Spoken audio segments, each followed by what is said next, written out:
Hi, welcome all. എല്ലാവർക്കും ഒരു പുതിയ വീഡിയോയിലേക്ക് സ്വാഗതം. ലൈവ് ക്ലാസ്സിലിരിക്കുന്നവർ നമ്മളെല്ലാവരും പരിചയപ്പെട്ട് കഴിഞ്ഞു. പരിചയപ്പെട്ടതിൻ്റെ ബേസിൽ ഞാൻ മനസ്സിലാക്കിയത് നിങ്ങളെല്ലാവർക്കും ഹെൽത്ത് ആൻഡ് സേഫ്റ്റി എക്സ്പീരിയൻസ് ഉണ്ട്, അതേപോലെ തന്നെ ഇൻഡസ്ട്രിയൽ എക്സ്പീരിയൻസ് ഉണ്ട്.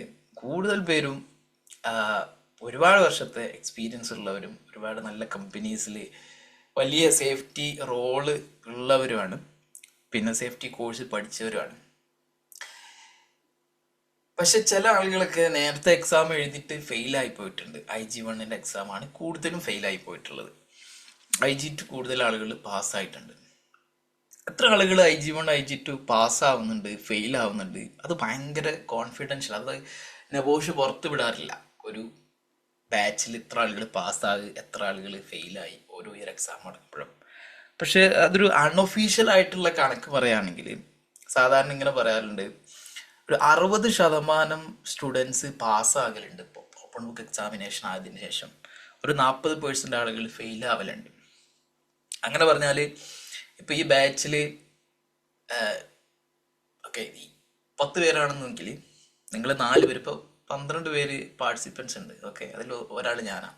അപ്പോൾ 11 പേര്, നമുക്ക് ഏവറേജ് 11 പേര് നോക്കുക. എവരെ 10 പേര് നിൽക്കുക. നിങ്ങൾ 4 ആൾക്കാർ IG1 തോൽക്കും എന്ന് പറയുമ്പോൾ ഓക്കെ, അത് ഞാനാവോ ഇല്ലെന്നുള്ളൊരു പേടി നിങ്ങൾക്കുണ്ട്. ഓക്കെ, ഇതാണ് ഒരു ഗ്ലോബൽ ആവറേജ് എന്ന് പറയുന്നത്. പക്ഷെ എൻ്റെ സ്റ്റുഡൻസ്, അത് ഞാൻ കുറച്ച് എന്താ പറയുക, കോൺഫിഡൻസോട് കൂടിയും അഹങ്കാരത്തോടു കൂടി പറയാനുണ്ട്. എൻ്റെ സ്റ്റുഡൻസ് ഒരു 99% അല്ലെങ്കിൽ 95% ഒക്കെ പാസ്സാകലുണ്ട്. അപ്പൊ അതിന്റെ ഒരു കാര്യം, ആളുകൾ ഫെയിൽ ആവാനുള്ള ഈ 40% ആളുകൾ ഫെയിൽ ആയി ഒരു കാര്യം ഞാൻ പറഞ്ഞോട്ടെ. ആ ഞാനിപ്പോ വേറെ ഇൻസ്റ്റിറ്റ്യൂട്ടില് അഡ്മിഷൻ എടുത്ത ഒരാളാണ് എക്സാമിന് വേണ്ടി, ഈ ബാച്ചിന് വേണ്ടി. അപ്പോ അവിടെ നിന്ന് എനിക്ക് ഈ എക്സാം ക്ലിയർ ചെയ്യാൻ പറ്റുന്ന ഒരു കോൺഫിഡൻസ് കിട്ടാത്തത് കൊണ്ടാണ് ഞാൻ മറ്റൊരു സോഴ്സ് അന്വേഷിച്ചത്.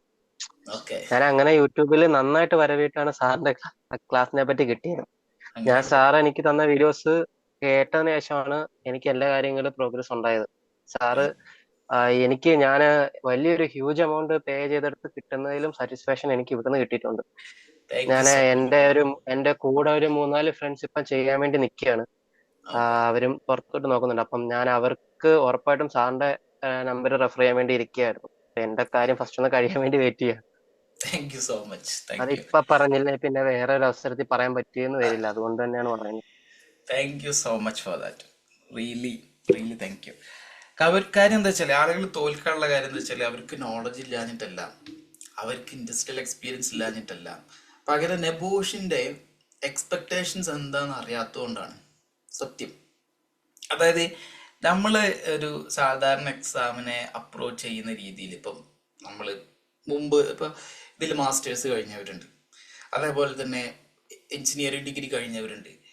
നമ്മൾ ആ ഒരു എക്സാമിനെ, അതായത് ഇന്ത്യൻ യൂണിവേഴ്സിറ്റികളുടെ അല്ലെങ്കിൽ ആ ഒരു അപ്രോച്ചാണ് നമ്മൾ നെബോഷ് എക്സാമിനെ അപ്രോച്ച് ചെയ്യുന്നുണ്ടെങ്കിൽ നമുക്ക് പാസ്സാകാൻ പറ്റില്ല.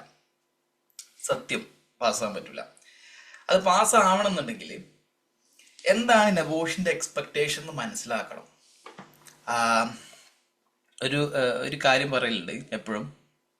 ഇപ്പോൾ നെബോഷിന്റെ IG1 കേസ് പറയുകയാണെന്നുണ്ടെങ്കിൽ IG1 ആ ലോക്ക് അറിയുന്ന ഒരാൾക്ക്, ഒരു ലോക്ക് ഉണ്ട്, ആ ലോക്ക് അറിയുന്ന ഒരാൾക്ക് ഭയങ്കര ഈസിയാണ് അത് അൺലോക്ക് ചെയ്യാൻ. പക്ഷെ ആ ലോക്ക് അറിയണം. എങ്ങനെയാണ് ഒരു ലോക്ക് ഓപ്പൺ ചെയ്യുന്നതെന്ന് അറിയണം. ഇപ്പോൾ പാസ്കോഡ്, ഒരു എക്സാമ്പിൾ പറയാം. 3 അക്കമുള്ള പാസ്കോഡ് ഉണ്ടെങ്കിൽ 999 ചാൻസുകളാണുള്ളത്. ഓക്കെ, ഈ 999 ചാൻസ് ഒരാൾ ട്രൈ ചെയ്യുകയാണെന്നുണ്ടെങ്കിൽ അത് ഭയങ്കര ഹാർഡാണ്. പാസ്കോഡ് അറിയുന്ന ഒരാൾക്കാണെങ്കിലോ മൊമെന്ററിലി അത് ഓപ്പൺ ചെയ്യാൻ പറ്റും. എന്ന് പറഞ്ഞ പോലെയാണ് ആ എക്സ്പെക്ടേഷൻ എന്താ അല്ലെങ്കിൽ റിക്വയർമെന്റ് എന്താന്ന് തിരിച്ചറിഞ്ഞാൽ വളരെ ഈസിയാണ് IG1 എക്സാം ക്രാക്ക് ചെയ്യാൻ. ഞാനിത് പറയാൻ കാര്യം എന്ന് വെച്ചാൽ അത്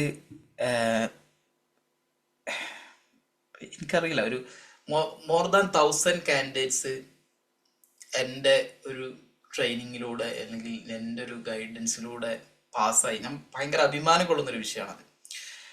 ഇത്ര ഒരു 7 years ഓഫ് ട്രെയിനിങ് പീരീഡിൻ്റെ ഇടയിൽ കഴിഞ്ഞിട്ടുണ്ടാവും. അപ്പോൾ അവർക്ക് ഒരു ഫോളോ ചെയ്ത് സക്സസ് ആയിട്ടുള്ള ഒരു പാറ്റേൺ അല്ലെങ്കിൽ ഒരു എക്സാം അപ്രോച്ച് അതെങ്ങനെ ആയിരിക്കണം, അത് ഓരോരുത്തർക്കും ഓരോ രീതിയിലാവും ചിലപ്പോൾ. കാര്യം നിങ്ങളിപ്പോൾ 99% അല്ലെങ്കിൽ 95% ആളുകളും ഡ്യൂട്ടിയിൽ ഉള്ള ആളുകളാണ്. ഒരു ഡ്യൂട്ടിയുടെ കൂടെ നെബോഷ് IGC പോലത്തെ ഒരു എക്സാം എഴുതുക എന്ന് പറഞ്ഞാൽ അത് ഭയങ്കര ടാസ്ക്കാണ്, ഭയങ്കര ചലഞ്ചിങ് ആണത്. നിങ്ങളെ ഫാമിലി ടൈം, ഫ്രണ്ട്സ് ടൈം, ഇതിൻ്റെ പുറമെ ഡ്യൂട്ടി ടൈം, ഇതിൻ്റെ പുറമെ ഈ പേഴ്സണൽ ഗ്രോത്തിന് വേണ്ടിയിട്ട് ഒരു കോഴ്സിന് സമയം കണ്ടെത്തുക എന്ന് പറഞ്ഞാൽ ഭയങ്കര ടാസ്ക്കാണ്. പക്ഷെ ആ ചലഞ്ചിങ്, ഞാൻ എപ്പോഴും പറയുന്നുണ്ട്, ആ ചലഞ്ചിങ് പീരീഡ് എന്ന് പറഞ്ഞാൽ ഈ കോഴ്സ് ഇപ്പോൾ ഒരു 1 month കോഴ്സ് അല്ലെങ്കിൽ 1.5 month കോഴ്സ് ഉണ്ടാവുള്ളൂ. ആ സമയത്ത് നമ്മൾ സ്ട്രഗിൾ ചെയ്താലും അതിൻ്റെ ഒരു ബെനിഫിറ്റ് വരാൻ പോകുന്നത് ലോങ് ടൈമിലേക്കാണ്. അപ്പം ആ ബെനിഫിറ്റിൻ്റെ ലോങ് എത്രത്തോളം ഉണ്ടോ അതിനനുസരിച്ച് നമ്മൾ ഈ ഒരു 1.5 month എന്ത് ചെയ്യേണ്ടി വരും, സ്ട്രഗിൾ ചെയ്യേണ്ടി വരും എന്നുള്ളതാണ്. ഞാൻ കൂടുതൽ ആമുഖമൊന്നും പറയണില്ല, ജസ്റ്റ് IG1 കാര്യത്തിലേക്ക് വരാം. IG1 50ാമത്തെ 50 49 ഈ എക്സാം വരുന്നത്. തിങ്ക് കറക്റ്റ് എന്ന് പറയാം,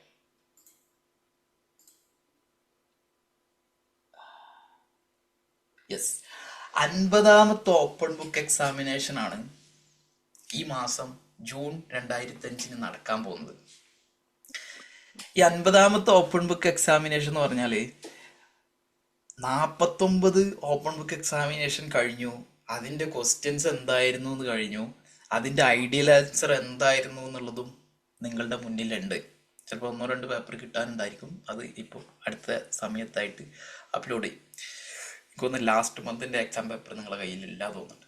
എന്തായാലും എൻ്റെ ലേണിംഗ് ക്ലബ്ബിൽ ജോയിൻ ചെയ്തവരാണെന്നുണ്ടെങ്കിൽ നിങ്ങൾക്ക് എന്ത് ചെയ്യും, ഈ ആൻസർ പേപ്പറൊക്കെ കിട്ടുന്നുണ്ടായിരിക്കും. ഒരു നിമിഷം ഒരു കാര്യം കൂടി പറയാം, നിങ്ങളിപ്പോൾ യൂട്യൂബിലാണ് ഈ വീഡിയോ കാണുന്നുണ്ടെങ്കിൽ നിങ്ങൾക്ക് എൻ്റെ ലേണിംഗ് ക്ലബ്ബിൽ ജോയിൻ ചെയ്യാൻ എൻ്റെ വാട്സപ്പിൽ കോൺടാക്ട് ചെയ്താൽ ഈ റിസോഴ്സുകളൊക്കെ നിങ്ങൾക്ക് എന്തുണ്ടാവും, അവൈലബിൾ ആക്കും. ഇതിൻ്റെ ഒറ്റൊരു സ്റ്റെപ്പ് എന്ന് പറഞ്ഞാൽ, IG1 ഒറ്റ സ്റ്റെപ്പ് എന്ന് പറഞ്ഞാൽ 4 എലമെൻറ്റ്, അതിലൊരു 16-17 ലേണിംഗ് ഒബ്ജക്റ്റീവ്സ്, അത്രേ ഉള്ളൂ.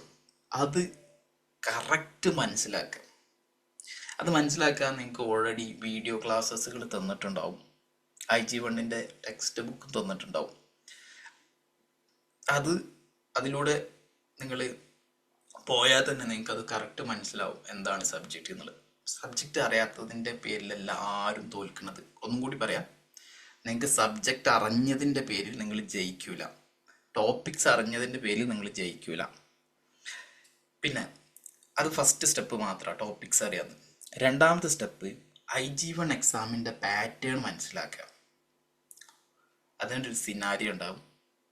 ആ സിനാരിയോ കറക്റ്റ് മനസ്സിലാക്കി നിങ്ങൾ ഈ 17 ലേണിംഗ് ഒബ്ജക്റ്റീവ്സ് എന്ന് പഠിച്ച ലേണിങ്സ്, ആ നോളജ് ഈ സിനാരിയോയിൽ അപ്ലൈ ചെയ്യാം. സിനാരിയോയിൽ അപ്ലൈ ചെയ്തിട്ട് നിങ്ങൾ ആൻസർ ഡെവലപ്പ് ചെയ്യാം. അതാണ് വേണ്ടത്. അപ്പോൾ സിനാരിയോ കറക്റ്റ് മനസ്സിലാക്കലും ആൻസർ അല്ലെങ്കിൽ ഈ നോളജ് സിനാരിയോയിൽ അപ്ലൈ ചെയ്യലും, ആ ഒരു ഭാഗമാണ് നമുക്ക് പരിചയമില്ലാത്തൊരു ഭാഗം. കാര്യം ഇത് തിയററ്റിക്കലി പറയുമ്പോൾ ഭയങ്കര സുഖമാണ്, ആ നോളജ് എടുക്കുക, ഇവിടെ അപ്ലൈ ചെയ്യാം. പക്ഷെ ആ ഒരു അപ്ലൈ ചെയ്യുന്ന സമയത്ത് ഒരുപാട് കോംപ്ലിക്കേഷൻസ് ഉണ്ട്. ഇപ്പം പല കാര്യങ്ങളുണ്ടാവും. ഇപ്പോൾ അവിടെ അപ്ലിക്കബിൾ അല്ലാത്ത പല കാര്യങ്ങളുണ്ടാവും. അത് ആൻസറിൽ എഴുതാൻ പറ്റുമോ, അത് ആൻസറിൽ മുമ്പ് എഴുതിയവർക്ക് മാർക്ക് കിട്ടിയിരുന്നോ, ഓക്കെ, ഇങ്ങനത്തെ ഒരുപാട് ഡൗട്ട് ഉണ്ടാവും. അത് ഓവർകം ചെയ്യാനാണ് പ്രാക്ടീസ് ചെയ്യുക. ക്വസ്റ്റ്യൻ പേപ്പർ പ്രാക്ടീസ് ചെയ്യുക. ഞാൻ എപ്പോഴും എൻ്റെ കാൻഡിഡേറ്റ്സിനോട് പറയുന്നതാണ്, ലാസ്റ്റ് നടന്ന ഒരു 5 എക്സാമെങ്കിലും 5 പ്രീവിയസ് ക്വസ്റ്റ്യൻ, 5 അത്ര മതി, 5 പ്രീവിയസ് ക്വസ്റ്റ്യനും ആൻസേഴ്സും നിങ്ങൾ നന്നായിട്ട് പ്രാക്ടീസ് ചെയ്ത ഒരാളാണെങ്കിൽ നിങ്ങളുടെ അടുത്ത എക്സാം നിങ്ങൾക്ക് വളരെ ഈസി ആയിരിക്കും. കാരണം നിങ്ങൾക്ക് എന്താണ് ആൻസർ എഴുതേണ്ടതെന്ന് അറിയും. പക്ഷെ ആ എഴുതേണ്ട ഒരു സ്ട്രക്ചർ, അതിൻ്റെ ഒരു ടോണ്, അതിൻ്റെ ഒരു എന്താ പറയുക, ഫ്ലുവൻസി, അതിൻ്റെ ഒരു പ്രൊഫഷണലിസം, അതാണ് പലപ്പോഴും നിങ്ങൾക്ക് അറിയാത്തത്. ചില ആളുകൾ എഴുതുമ്പോൾ വളരെ ഷോർട്ടാക്കി എഴുതും, അതിൽ ഡീറ്റെയിൽസ് ഒന്നും ഉണ്ടാവില്ല. മാർക്ക് കിട്ടൂല. ചില ആൾക്കാർ വലുതാക്കി എഴുതും, കുറേ ഗ്യാസ് നിറച്ച് എഴുതും. നമ്മളൊരു കൾച്ചർ അങ്ങനെ, നമ്മൾ ഒരു കാര്യം പറയുമ്പോൾ ഭയങ്കര ഗ്യാസ് ആക്കിയിട്ട് എഴുതും. അതുകൊണ്ടും നിങ്ങൾക്ക് കൂടുതൽ മാർക്ക് കിട്ടൂല. അതിൻ്റെ ഇടയിലുള്ളൊരു സാധനമുണ്ട്, അതാണ് എന്ത് ചെയ്യേണ്ടത്, ക്യാച്ച് ചെയ്യേണ്ടത്. ഇപ്പം ഈ വീഡിയോ ഞാനിപ്പോൾ ഇവിടെ ഓഫ് ചെയ്യും, പകരം വീഡിയോ റെക്കോർഡ് ചെയ്തതിന് ശേഷം നിങ്ങൾക്ക് ഓരോരുത്തർക്കുള്ള പ്രശ്നങ്ങളൊക്കെ വേണമെങ്കിൽ ഒരു കാര്യം, ആർക്കെങ്കിലും എന്തെങ്കിലും ഒരു പ്രശ്നം ഇപ്പോൾ ഈ ഒരു സമയത്ത് എന്തെങ്കിലും ഒരു പ്രശ്നം ഉണ്ടെങ്കിൽ അതിപ്പോൾ ചോദിക്കുക. ലൈക്ക് നിങ്ങൾക്ക് ഇപ്പോൾ എക്സാം എഴുതുമ്പോൾ ഉണ്ടാവുന്ന ഒരു ബുദ്ധിമുട്ട്, ഇപ്പോൾ ചില ആളുകൾക്ക് ഇംഗ്ലീഷിൽ എഴുതുമ്പോൾ ഒരു ബുദ്ധിമുട്ടുണ്ടായിരിക്കും, ചില ആളുകൾക്ക് സിനാരിയോ മനസ്സിലാക്കുന്നതിൽ ബുദ്ധിമുട്ട്, അങ്ങനെ എന്തെങ്കിലും ഒരു ബുദ്ധിമുട്ട് നിങ്ങൾക്ക് ഫീൽ ചെയ്തിട്ടുണ്ടോ ആരെങ്കിലും ഒരാൾ?